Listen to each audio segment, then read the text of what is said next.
Every week during these Back in the Closet episodes, we've been talking with our audience about their new sunless, screen-filled lives. This week, I asked if anyone out there has taken up any new weird hobbies. Let's go to the phone lines. Hi, is that Sonia? Hi, John. How's it going? How are you? Good. How are you? I'm all right. So, I understand you've taken up a weird new hobby. What are you up to? Yeah, my coworker and I decided that we needed chickens. So we bought 15 chickens and we're starting our own chicken coop. You have chickens. Yeah, we bought baby No. chicks and we're waiting for them to arrive. Now, is the goal to get them big and eat them or make eggs from them? We're gonna do both. Wow. And I've decided that they should all be named after like 90s sitcoms. So the Golden Girls, Designing Women, The Nanny, and then we're gonna eat them. So at some point down the line, your plan is to kill the Golden Girls. Little by little. And Betty White will be standing last. We're morbid. Just do what we got to do. You know, in case things really slide downhill, we'll be ready. Sure, chicken-wise. Yeah. You're the first person we've called, and I honestly did not expect your hobby to be raising and slaughtering chickens. You do what you got to do in this environment. So we'll always have meat, we'll always have eggs. You know there's still like chicken in the grocery stores. It's not like Mad Max out here. Like there's still chicken. In every grocery store, like the chicken aisle is completely cleaned out down here, and there's only ground beef, which I hate. So yeah. So that's it. Now I'm gonna have to start grinding my own chicken meat. No bolognese for you. No. Do you plan to kill the chickens yourself? Oh God, no. Okay.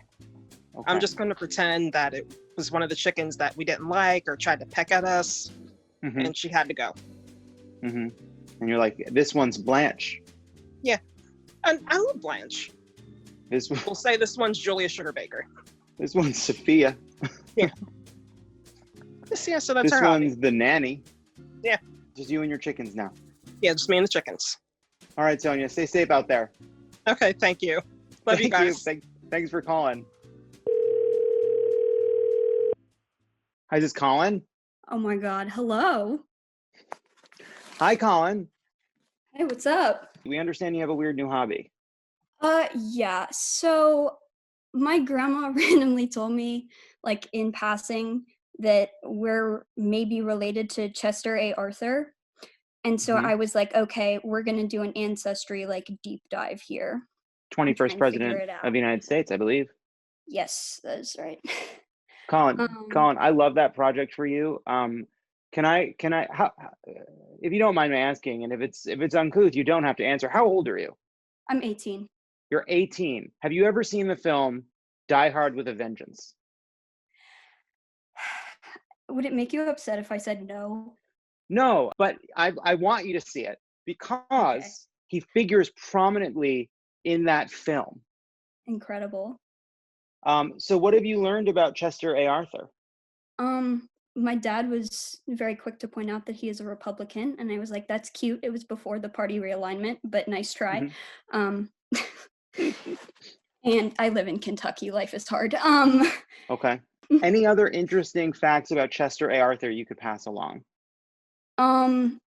There's apparently like a whole discourse about what year he was born in, because on Wikipedia, world's most reputable source, but like on some other stuff, it said that he lied about his age and said he was a year younger than he actually was. So technically his birth year is 1829, but he said it was 1830.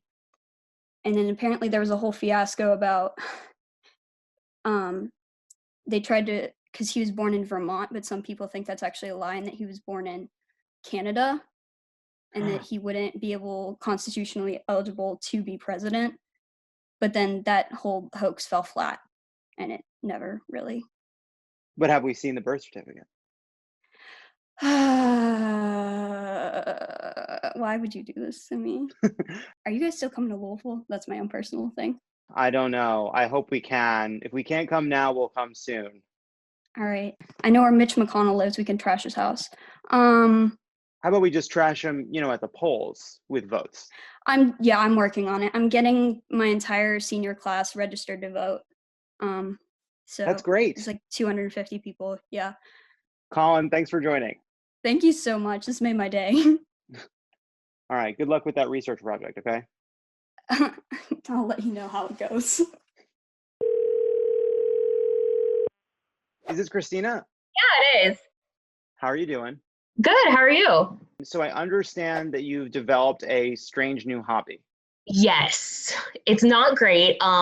So I have this book about like presidents and it has like their birthdays in it. So I just decided to make a Google Doc with all of the horoscopes of all the US presidents and make graphs on them. I just am looking their signs up right now and then seeing which presidents have like the most and which like are the least. So like there are very few presidents with like Aries.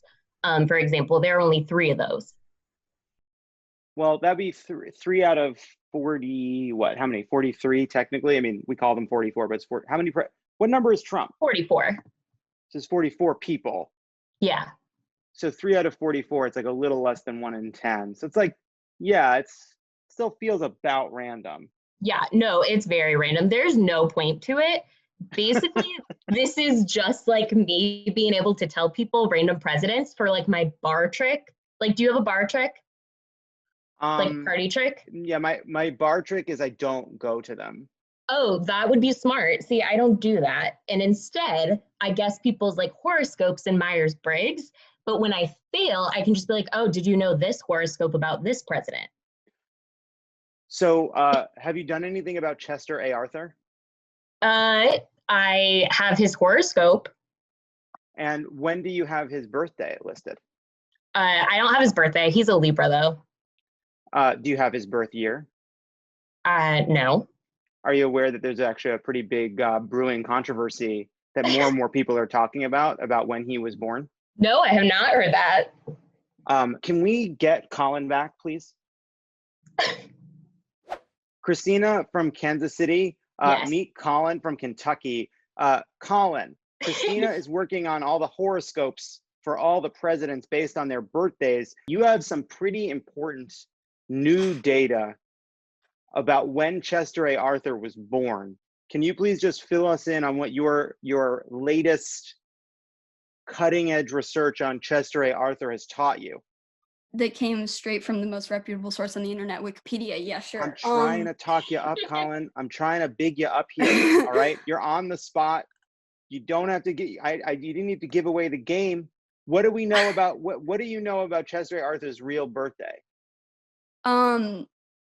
He said that he was born in like 1830 to like sound like young or like to be young or whatever, but he was actually born in 1829. But I don't think that affects the horoscope, does it? I have that he was born on October 5th, 1829. I think he just Colin, lied about the year. Does that comport with your data? Hold on, wait. Hold on. I have to go back to. He's got to go to the raw files. He's got to go back to the stacks. It feels more like a job now, and I'm not even getting paid. Colin, thank you so much for joining us again. I'm sorry. I'm really slow. I'm sorry. You did October such a good 5th. job. You did October such a good 5th, job, 1829. That's what I have too. All right, we did it. We did it. I'm so That glad was I so connected. painful. We've got Missouri. We've got 2 hobbies, one in Missouri, one in Kentucky, reaching the same consensus.